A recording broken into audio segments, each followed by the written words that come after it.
The Catechism of the Catholic Church is a very thick book which could be studied for a long time without completely mastering. Indeed, our Catholic faith is very rich and beautiful and worthy to be deliberated upon over the course of a lifetime. At the same time, the core of our faith is remarkably simple. As alluded to in today's Gospel by Jesus, love God and love your neighbor. In the simplicity of that statement, one massive question remains.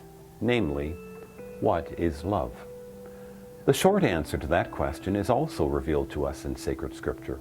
God is love. And as we hear in today's second reading from Colossians, Jesus Christ is the image of the invisible God, and therefore to look upon Jesus, to meditate on his life, is to grasp and look upon perfect love. In the life of Jesus, we see the love with which God has loved us. And we also see the goal of how we are to love one another.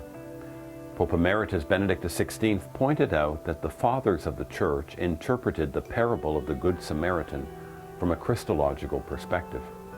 The man beaten and plundered by the side of the road is an image of Adam, or fallen humanity.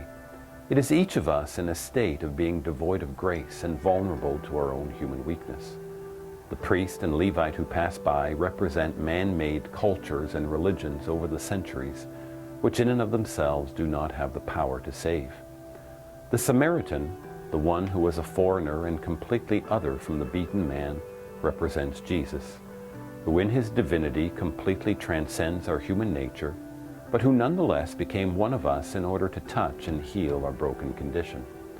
The oil and wine poured into the wounds are an image of the sacraments of healing, while the inn that Jesus brings the beaten man to is a sign of the Church, where the man is placed for safety and a deposit is made to ensure the beaten man's well-being.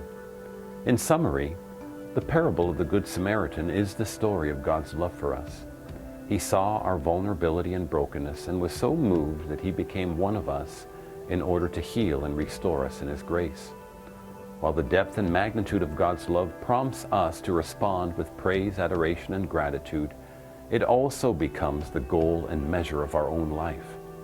Namely, that we too would be moved by the condition of our neighbor and act out of love to assist them to become whole in the love of Jesus Christ. My friends, as we continue our pilgrimage of faith this week, let us be reminded every morning to never lose an opportunity to love God and to love our neighbor. Nothing in life is more important than that. God bless you.